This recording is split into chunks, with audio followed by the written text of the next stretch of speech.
حب انصار میں منحصر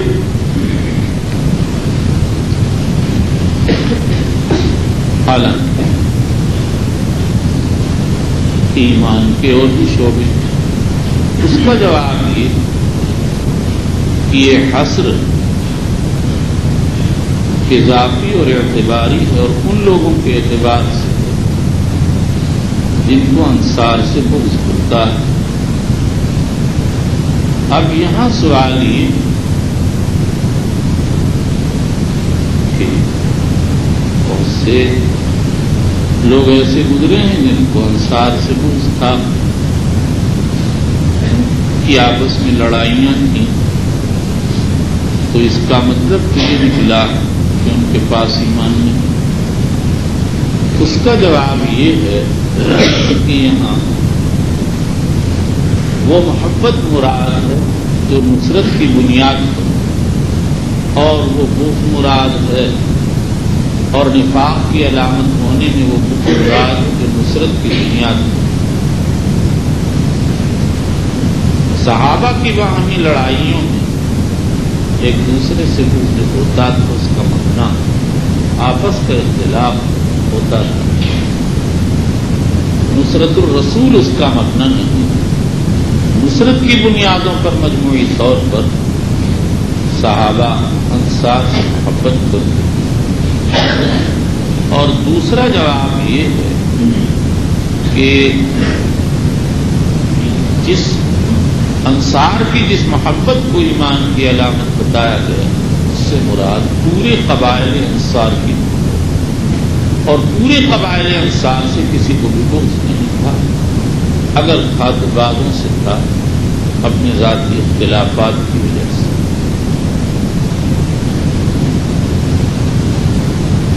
انصار کو یہ مقام اس لیے عطا ہوا کہ انہوں نے اللہ کے رسول سے وفا کی۔ اب اگر کوئی ان سے نصرت کی وجہ سے بغض رکھتا تو حقیقتاً وہ اللہ کے رسول سے بغض، اور اگر اس وصف کی وجہ سے محبت رکھتا تو حقیقتاً وہ اللہ کے رسول سے محبت رکھتا۔ اس لیے ان کی محبت ایمان کی علامت اور ان سے بغض نفاق کی علامت ہے۔ وبالاسناد المتصل منا الى امير المؤمنين في حديث رسول الله صلى الله عليه وسلم ابي عبد الله محمد بن اسماعيل البخاري رضي الله عنه ونفعنا بعلومه وحشرنا بزمرته قال باب امام بخاری رضی اللہ تعالی عنہ کی عادت یہ ہے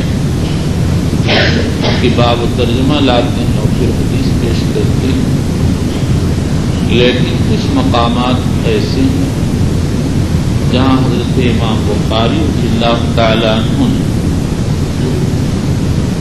صرف باب منعقد فرمایا، کوئی ترجمہ ذکر فرمایا،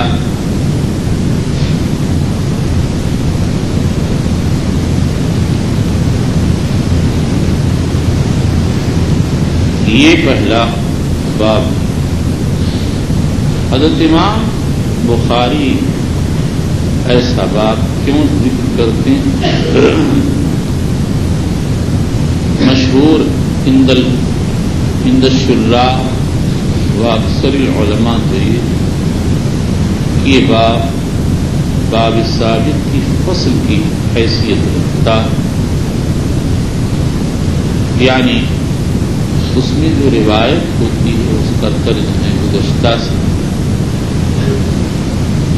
کوئی ربط تعلق ہوتا ہے، لیکن یہ چیز ہر جگہ نہیں چلتی۔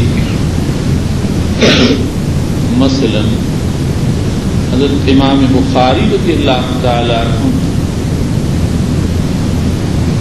باب ادخال البعیر فی المسجد کے بعد ایک باب منعقد کیا، اور اس میں حضرت انس کی روایت ذکر کی جس میں دو انصاریوں کے اندھیری رات میں حضور صلی اللہ علیہ وسلم کے پاس سے واپس ہونے اور ان کے لاٹھیوں کو روشن ہو جانے کا ذکر۔ اس میں نہ ادخال بعیر فی المسجد کا ذکر ہے اور نہ اس کے مناسب کوئی اور چیز مذکور ہے۔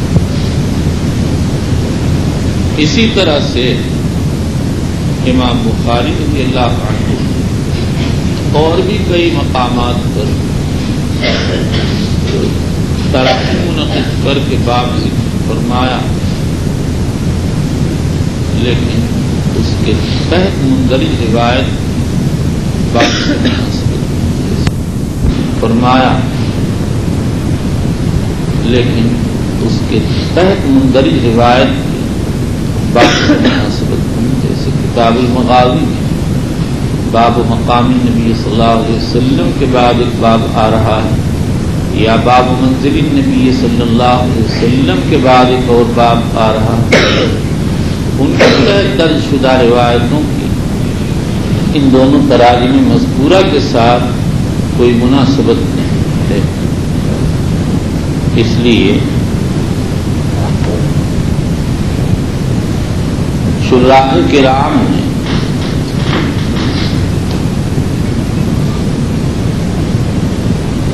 اور بھی بعض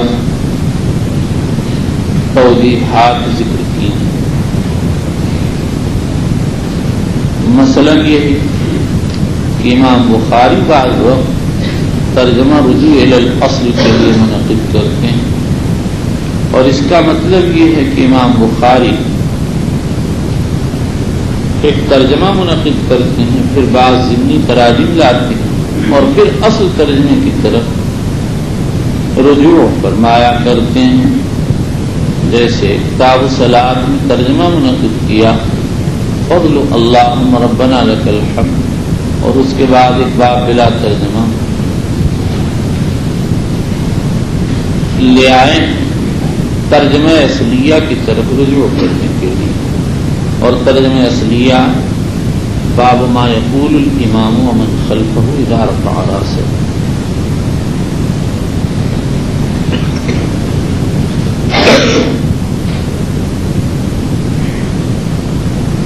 بعض وقت شراح ایک تیسری توجیہ کرتے ہیں کہ امام بخاری اختلاف طرق کی طرف اشارہ کرتے ہیں۔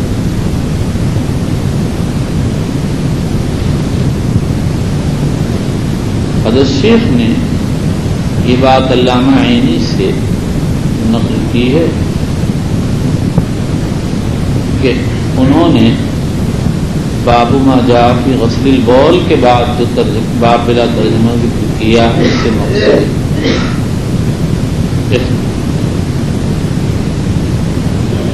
اختلاف طرق پر تنبیہ، لیکن علامہ عینی کے کلام پر غور کرنے سے ایسا لگتا کہ وہ وہاں پر رجوع الی الاصل کے قائل، انہوں نے یہ لکھا ہے اصل باب تو من الکبائر لا یستتر من بولہ، اور اس کے تحت بطریق مجاہد ابن عباس رجلین مقبورین والی حدیث ذکر کی، پھر باب ما جاء فی غسل البول ترجمہ منعقد کیا ضمن، اور اس کے بعد پھر باب بلا ترجمہ لا کر وہی ابن عباس کی حدیث بطریق مجاہد منصور عن ابن عباس نقل فرمائی۔ اور بعض جگہ شراح کرام فرماتے ہیں کہ امام بخاری نے بیاض چھوڑی تاکہ کوئی مناسب ترجمہ لانے، لیکن ناسخین نے بیاض کو پٹ کر دیا اور حذف کر دیا۔ یہ چیز حافظ ابن حجر عسقلانی رحمۃ اللہ علیہ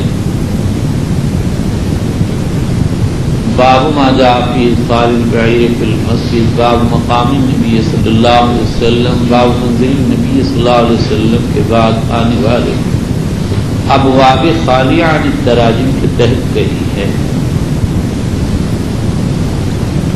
اور بعض کہتے ہیں کہ یہ ناسخین کی گڑبڑ ہے۔ چنانچہ ابو ذر حروی فرماتے ہیں کہ ابو اسحاق مستملی نے ہم سے بیان کیا، انتسخت کتاب البخاری من اصل الذي كان عند صاحبه محمد بن يوسف الفربري فرأيت فيه أشياء لم تتم وأشياء مبيضة وأحاديث لم يترجم لها وتراجم لم يثبت بعضها شيئا فأضفنا بعض ذلك إلى بعض۔ حافظ ابن حجر اسقلانی نے لکھا ہے جہاں کوئی توجیہ نہ چل سکتی وہاں یہی کہا جائے گا۔ شاہ ولی اللہ صاحب رحمۃ اللہ علیہ لکھا ہے کہ امام بخاری بعض لفظ محدثین کے قول ہا کی جگہ استعمال کرتے ہیں، لیکن پوری کتاب سوائے ایک باب کے جو بدء الخلق میں باب ذکر الملائکہ کے بعد آئے گا، اس کی اور کوئی مثال نہیں۔ اس لیے ہمارے حضرت شیخ فرماتے تھے کہ ایک باب کے لیے باقاعدہ ایک اصل تجویز کرنا بعید ہے۔ حضرت شیخ الہند مولانا محمود حسن دیوبندی رحمۃ اللہ علیہ نے اس طرح کے ابواب کے لیے 4 اصول بیان فرمائے ہیں۔ اول تو یہ کہ یہ باب سابق کی فصل کے طور پر ہے۔ دوسرے کہ امام بخاری بعض وقت ترجمہ کو تشہیر اذہان کے لیے حذف کر دیتے ہیں۔ تشہیر کے معنی تیز کرنا، تو تشہیر الاذہان اذہان کو تیز کرنا، یعنی قاری کی کتاب کو توجہ دلاتے ہیں کہ آپ خود کوئی ترجمہ مناسب مقام منعقد کر لیں۔ جیسے باب ما جاء فی غسل البول کے بعد باب بلا ترجمہ لائیں، وہاں کے مناسب باب کون البول موجبا لعذاب القبر ہے۔ اس پر یہ اشکال نہیں ہوتا کہ ترجمہ مقرر ہو جائے، کیونکہ اگر بول کا موجب عذاب قبر ہونا تو کتاب الجنائز میں آ رہا ہے، اور یہ اس لیے نہیں ہوتا کہ یہ کتاب الوضو کا باب ہے، اور جو ترجمہ آ رہا ہے اس کا تعلق کتاب الجنائز سے۔ تکرار ایک ہی کتاب میں مضر ہے، اور اگر کتابیں بدل جائیں تو کوئی مضرت نہیں ہے۔ اور امام بخاری گاہے ترجمہ سابقہ کی تکمیل کے لیے ایسا کرتے ہیں۔ جب امام بخاری نے چند ابواب کے ذریعے یہاں یہ بتا دیا اعمال ایمان کے داخل، تو ہو سکتا ہے اس سے خوارج و معتزلہ استدلال کریں کہ اعمال ایمان کے لیے ضروری اور فقدان اعمال سے ایمان محفوظ ہو جائے گا۔ امام بخاری رحمۃ اللہ علیہ نے اس استدلال پر روک لگایا اور عبادہ کی حدیث ذکر کر دی، جس میں وارد ہے من اصاب من ذلک شیء فعوقب فی الدنیا فهو کفارۃ له ومن اصاب من ذلک شیء ثم سترہ اللہ فهو الی اللہ ان شاء عفا عنہ وان شاء عاقبہ۔ معلوم ہوا کہ معصیت واجبی طور پر موجب عذاب نہیں ہے، بلکہ عاصی تحت المشیت ہے۔ اللہ کو اختیار معاف کر دیں یا مواخذہ فرما لیں۔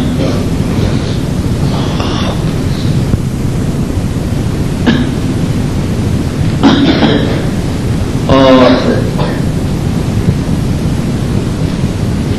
نمبر 4، کبھی امام بخاری تقسیر فوائد کے لیے ایسا کرتے ہیں، جیسے یہاں پر کہہ سکتے ہیں جب حب انصار ایمان کی علامت، تو تو معاصی سے اجتناب بدرجہ اولا ایمان کی علامت ہوگا.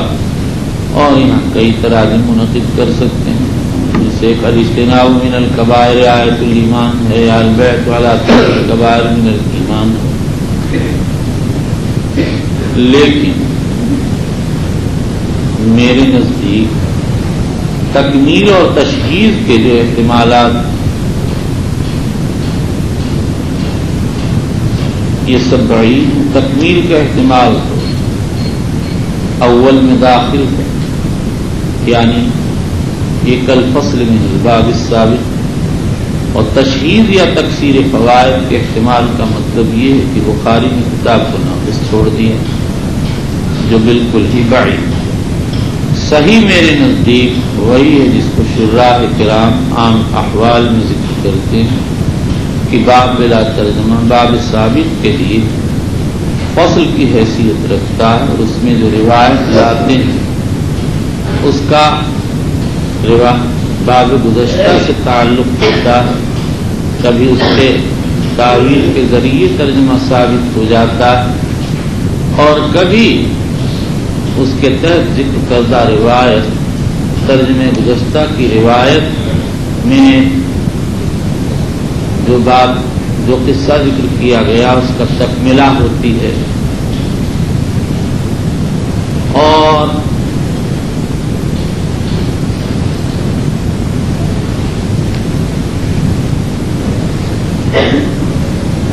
رجوع الی الاصل یا اختلاف طرق پر تنبیہ، یہ بھی اسی میں داخل ہے، کیونکہ رجوع الی الاصل کی صورت روایت کا تعلق ترجمہ اصلیہ سے ہوتا، اختلاف طرق پر تنبیہ کی صورت میں بھی یہ روایت ترجمہ اصلیہ سے تعلق رکھتی ہے. اور جہاں کوئی بھی توضیح نہ ہو سکتی ہو تو وہاں پھر یہی کہا جائے گا کہ بخاری نے بیان چھوڑی تھی تاکہ کوئی مناسب ترجمہ لے آئیں. لیکن اتفاق کی بات ہے کہ نہیں لکھ پائے. واللہ سبحانہ اعلم. وبالاسناد المتصل منا الى امیر المؤمنین فی حدیث رسول اللہ صلی اللہ علیہ وسلم ابی عبداللہ محمد بن اسماعیل البخاری رضی اللہ عنہ وارضاه وعجل ثوابه ووفاه وحشرنا في زمرة ينفعنا بعلومه. قال حدثنا ابو اليمان قال حدثنا شعب عن الزهري قال قلنا ابو ادريس عبد الله بن عبد الله بن عباد بن الصامت رضي الله عنه كان شهد بدرا وهو عدم مقابع إلى العقبة أن رسول الله صلى الله عليه وسلم قال وحوله عصابة من أصحابه بايعوني على أن لا تشركوا بالله شيئا ولا تسرقوا ولا تقتلوا أولادكم ولا تأتوا ببهتان تفترون بين أيديكم وأرجلكم ولا تعصوا في معروف فمن وفى منكم فأجره على الله ومن صام ذلك شيئا فوق الدنيا خطوات كل من صام ذلك شيئا ثم ستره الله فوق الله إن شاء فعن وإن شاء عاقبه فبايعناه على ذلك. قال حدثنا ابو ادریس عائد اللہ بن عبد اللہ.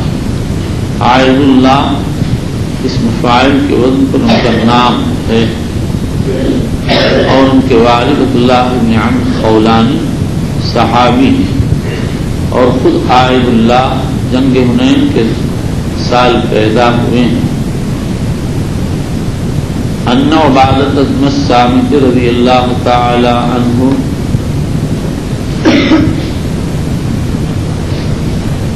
قال وكان شهد بدر وحزن قبائل العقبة. یہاں پر قال محذوف ہے، کان شهد بدر، اس سے مشہور جنگ مراد سن 2 ہجری میں ہوئی رمضان. وهو احد النقباء، نقبا کا مفرد نقیب جیسے شرفاء کا شریف، اس سے مراد عریف القوم اور ان کا متولی ہے.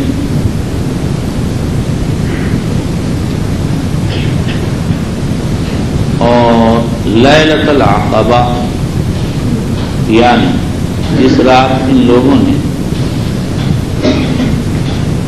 بیعت العقبہ کی تھی،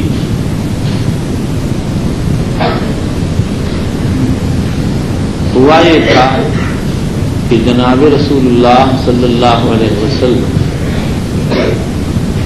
ہر سال حج کے زمانے میں مینا تشریف لے جاتے، لوگوں کو اسلام کی دعوت دیتے۔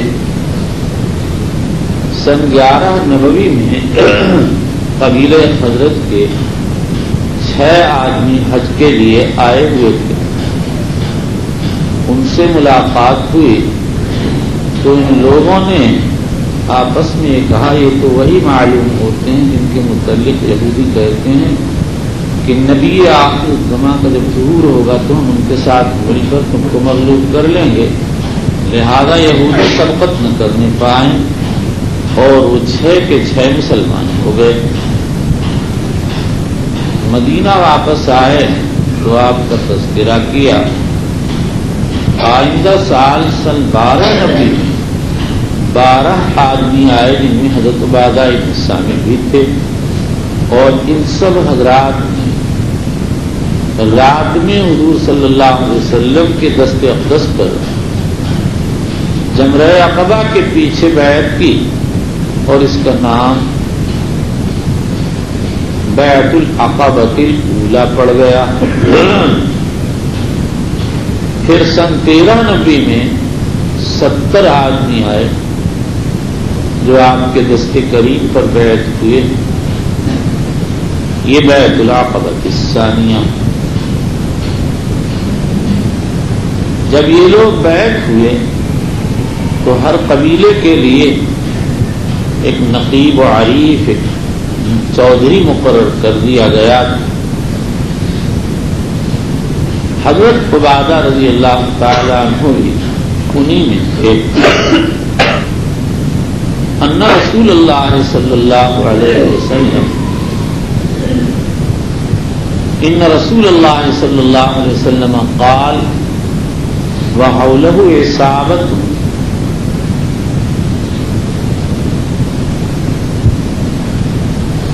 من اصحابہ، عصابہ جماعت 10 سے 40 تک، اور بعض روایات میں رہط کا لفظ ہے جو دستک کے لیے بولا جاتا ہے، مقصد یہ ہے کہ تھوڑی سی جماعت بایعونی علی اللہ تشرکوا باللہ شیئا، مجھ سے اس بات پر بیعت کرو کہ تم اللہ کے ساتھ کسی کو شریک نہ کرو گے۔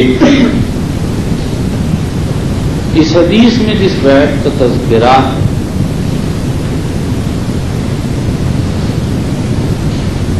عام علماء ابو حاتم بن حبان، ابو محمد بن حزم ظاہری، قاضی عیاض، قرطبی، نووی وغیرہ کے نزدیک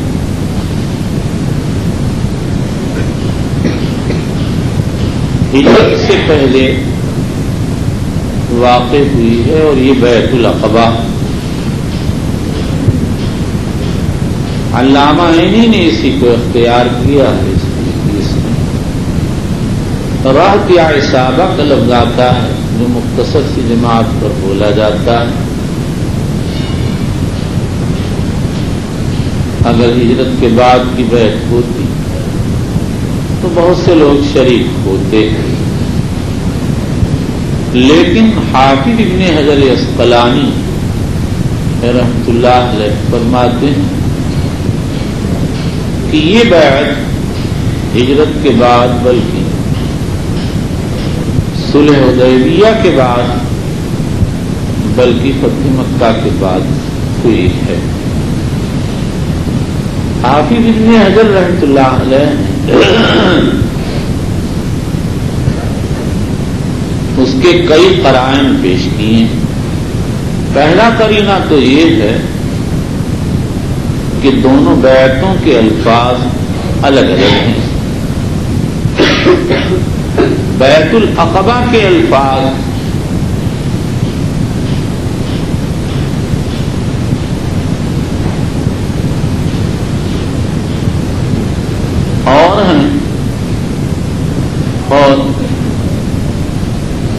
جو بیعت اس حدیث میں ذکر کی گئی وہ اور ہے۔ بیعت العقبہ کے الفاظ مسند احمد میں آئے، بایعنا رسول اللہ صلی اللہ علیہ وسلم علی السمع والطاعة في النشاط والکسل وعلى الامر بالمعروف والنهي عن المنکر وعلى ان نقول بالحق ولا نخاف الله لومة لائم وعلى ان ننصر رسول الله صلى الله عليه وسلم اذا قدم علينا يثرب فنمنعه مما نمنع منه انفسنا وازواجنا وابناءنا ولنا الجنة۔ اور دوسرا قرینہ یہ ہے کہ اسی روایت کے بعض طرق میں وعلا اللہ ننتہب اور نمبا سے محمد العساکر مراد اور جنگ کی مشروعیت ہجرت کے بعد بھی۔ اور تیسرا قرینہ یہ ہے کہ اسی قصے میں آیت ممتحنہ کی تلاوت کا ذکر ہے۔ کتاب الحدود میں آئے گا قرأ الآیت کلھا، اور کتاب التفسیر میں آئے گا قرأ النساء۔ بعض روایات میں ہے تلا علینا آیت النساء، مسلم میں ہے اخذ علینا کما اخذ علی النساء۔ اور عورتوں کی جو بیعت ہوئی ہے وہ صلح حدیبیہ کے بہت بعد ہوئی، بلکہ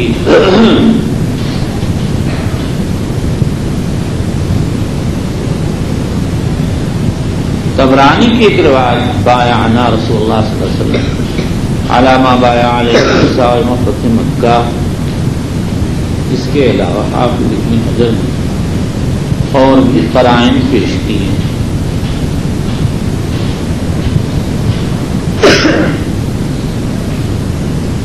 لا تشرکوا باللہ شیئا، یہاں پر شرک سے شرک اکبر مراد،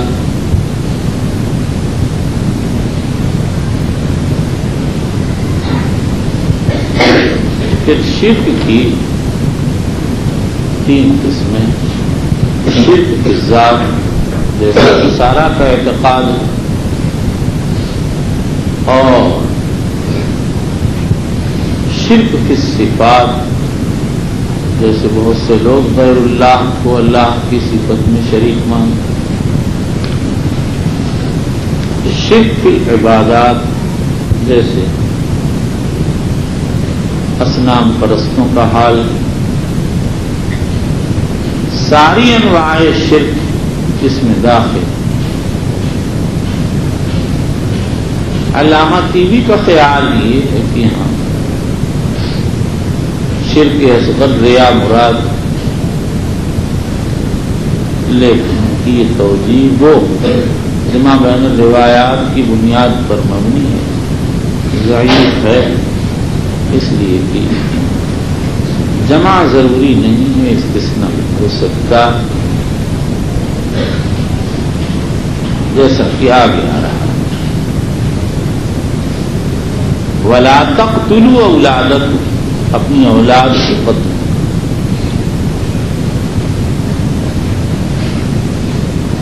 اولاد کی تخصیص اس لیے کی کہ عرب میں یہ چیز بہت شائع ہو چکی تھی، بہت سے لوگ اپنی لڑکیوں کو اس لیے زندہ درگور کر دیتے تھے تاکہ ان کو عار نہ لاحق ہو اور کوئی یہ نہ کہے تیری بیٹی فلاں کے نیچے۔ اور بہت سے لوگ اپنی اولاد کو اس لیے قتل کر دیتے تھے کہ خود تو کھانا میسر نہیں، ان کو کہاں سے کھلائیں۔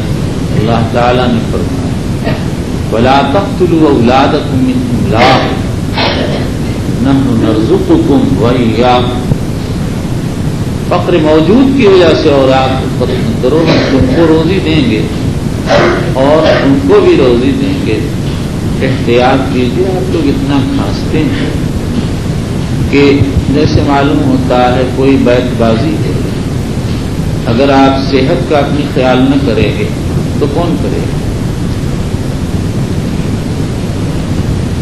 ابھی اتنی گرمی کہاں شروع ہو گئی ہے کہ کپڑے اتار دیے اور اطمینان سے بیٹھے.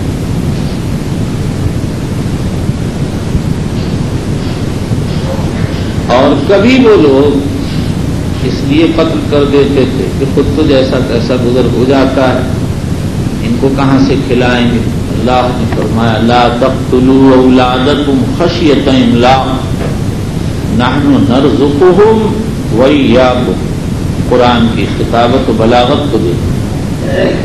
جب املاق موجود کی وجہ سے قتل ہو رہا ہو فرمایا جا رہا ہے لا تقتلوا اولادکم من املاق نحن نرزقکم وإیاکم. ہم تم کو روزی دیں گے. چونکہ یہاں مسئلہ اصلاً سب سے پہلے ہی لوگوں کا آ رہا تھا، اس لیے پہلے ان کو اطمینان دلایا گیا کہ روزی کے بارے میں مطمئن ہو جاؤ، ہم تم کو روزی دیں گے. دیکھیے مجھ کو تشویش ہوتی ہے، آپ لوگ یا باہر جائیں کپڑے اوڑھ کے آئیں اور یا جو کھانسی بند کریں. میں خود بہت بیمار آدمی ہوں، مسلسل کھانسنے سے میری طبیعت پر اثر ہوتا ہے.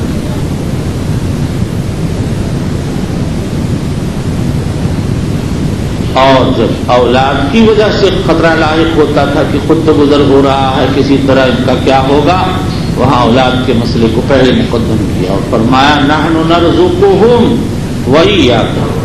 ہم ان کو روزی دیں گے اور پھر تم کو بھی روزی دیں گے.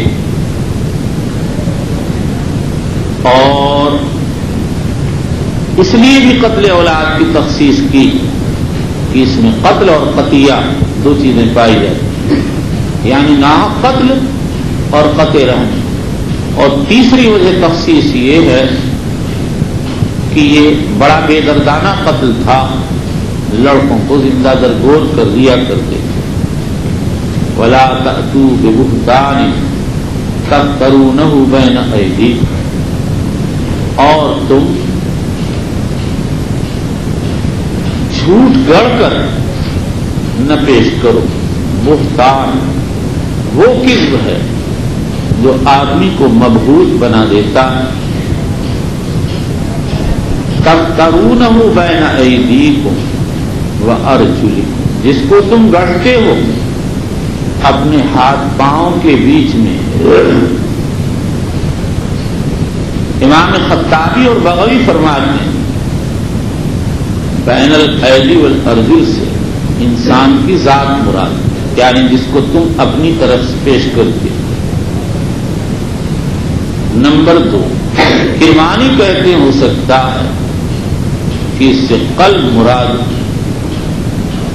کیونکہ انسان کا دل اس کے سینے میں ہے جو ہاتھ پاؤں کے بیچ میں، اور آدمی اپنے دل ہی میں خیالات لاتا اور اختراع پردازی کرتا ہے.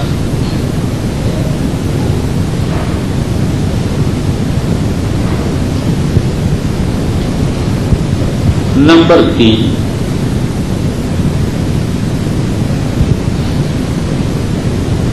بین الایدی والارجل سے مراد منہ کے سامنے بہتان لگانا. کہا جاتا ہے فعلت ھذا بین یدی فلان، جس کو یہ اشکال تیمی کہتے ہیں میں نے یدی فلانی تو کہتے ہیں، میں نے ارجل فلانی نہیں کہتے. علامہ کرمانی کہتے ہیں ارجل کا ذکر تاکید کے لیے، یعنی اگر مفید نہیں تو مضر بھی نہیں. نمبر 4 عارف ابن ابی جمرہ کہتے ہیں کہ بین الایدی سے حال اور ارجل سے استقبال مراد ہے، اور مطلب یہ نہ فی الحال بہتان تراشی کرو نہ فی الاستقبال. اور اصلاً یہ مقتبس ہے عورتوں کے قصے سے.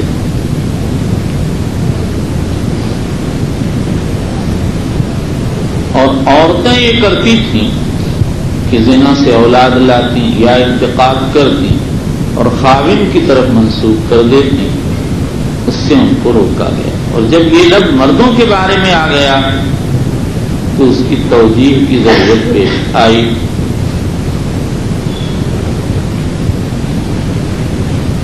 ولا تعصوا فی معروف، اور نافرمانی نہ کرو معروف چیز میں. تعصوا یعصی یعصی یعنی یعصی یونا تعویل ہو کر بن جائے گا یعصون. لا یعصون اللہ ما امرهم ویفعلون ما یؤمرون. اس لیے فعل مضارع ہے لا تعصوا ضم صاد کے ساتھ. ہمارے ہندی نسخوں میں لا تعصوا صاد کے فتح کے ساتھ لکھا گیا، یہ کاتب کی غلطی. فی معروف، معروف وہ چیز کہلاتی ہے جس کا حسن شریعت سے ثابت ہو، جس کا مستحسن ہونا قرآن و حدیث سے ثابت ہو. اس کے عموم میں فرائض، واجبات، سنن، مستحبات، مندوبات، اخلاق حسنہ سب داخل. مطلب یہ ہے جو چیز شریعت کی نگاہ میں مستحسن ہو اس میں نافرمانی نہیں. یہاں پر بعض نسخوں میں واقع ہوا لا تعصونی فی معروف، میری نافرمانی نہ کرو معروف. اس پر یہ اشکال ہے کہ اللہ کے نبی تو منکر کا حکم دے ہی نہیں سکتے، پھر آپ نے لا تعصونی فی معروف کیوں کہا؟ اس کا ایک جواب تو یہ دیا گیا کہ اس سے تطیب قلب مراد، یعنی میں تم کو اچھی بات کا حکم دوں گا اور جو اچھی بات نہ ہو اس میں میری نافرمانی، جو اچھی بات ہو اس میں میری نافرمانی نہ کرو. اور بعض علماء یہ فرماتے ہیں کہ اس سے مقصود یہ اشارہ دینا ہے لا طاعت لمخلوق فی معصیت الخالق. جہاں اللہ کی نافرمانی ہوتی ہو وہاں کسی مخلوق کی فرما برداری جائز.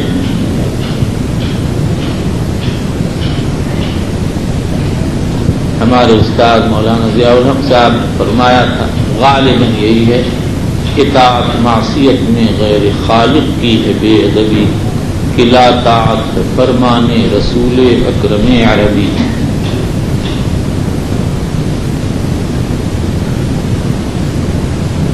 فمن وفا منکم فاجرہ علی اللہ، جو ان عہود کو پورا کرے گا اس کا اجر اللہ کے ذمے. اللہ نے اپنے ذمے اغراء کرم اجر کو واجب کر دیا، ورنہ اہل حق کے نزدیک سب اللہ کی مملوک ہیں اور مالک پر مملوک کا کچھ واجب نہیں ہوتا. ومن اصاب من ذلك شيئا فعوقب في الدنيا فهو كفارة له، اور جو کوئی ان جرائم میں سے کسی بھی جرم کا ارتکاب کرے گا اور اس پر سزا یاب ہوگا تو یہ سزا اس کے لیے کفارہ ہوگی. اس کے عموم سے شرک مستثنا قالہ الطحاوی والبیہقی والنووی. اس لیے کہ اگر شرک پر کسی کو قتل کر دیا جائے تو یہ قتل معصیت شرک کے لیے کفارہ ہے. اور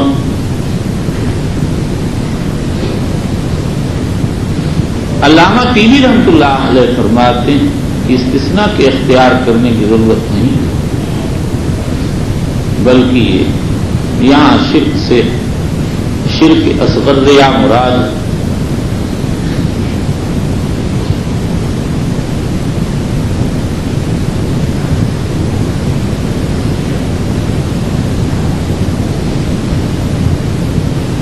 اس پر یہ اشکال اس سیاق روایت کی طرف بتاتا ہے کہ سارے جرائم پر مواخذہ اور سزا اور ریا پر کسی کے نزدیک کوئی سزا نہیں.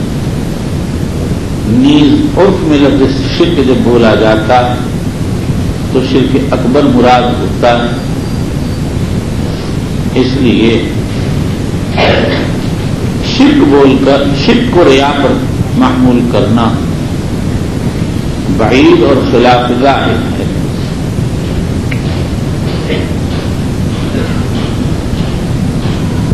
فعوقب فی الدنیا فہو کفارۃ لہ، اگر کسی آدمی کو سزا ہو جائے تو یہ سزا اس کے لیے کفارہ ہو جائے گا۔ اس حدیث سے بات معلوم ہو گئی کہ الحدود کفارات، حدود کفارات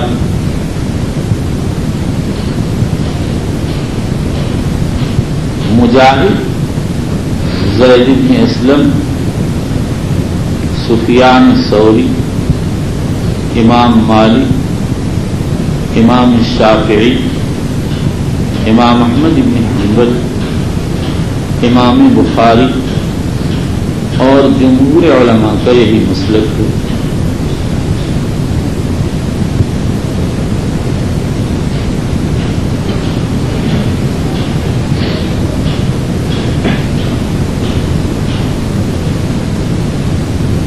زید بن اسلم، صفوان بن سلیم،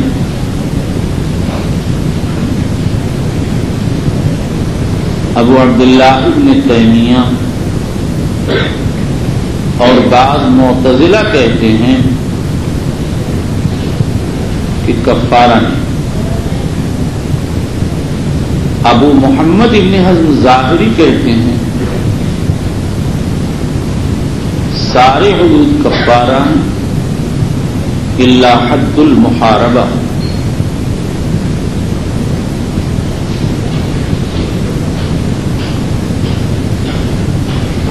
حنفیہ کا مسلک کیا ہے؟ ائمہ احناف متقدمین اس سے خاموش ہیں، متاخرین میں علامہ ابن امام اور زین بن نجیم، عمر بن نجیم، صاحب در مختار وغیرہ کی رائے کہ حدود کفارات نہیں ہیں۔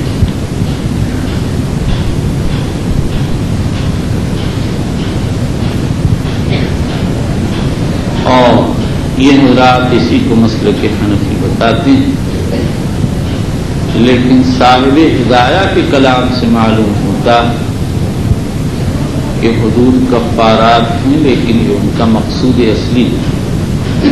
فرماتے ہیں والمقصد الاصلی من شرعہ الانزجار اما يتضرر به العباد والطہارۃ لیست اصلیۃ بدلیل شرعہ فی حق الکافر۔ علامہ اکمل بابرکی صاحب عنایہ کہتے ہیں اس سے معلوم ہوا کہ حدود کے دو فوائد، ایک زجر، یہ تو اس کا مقصود اصلی، اور دوسرے تطہیر، یہ اس کا مقصود ضمنی ہے، اصلی ہے۔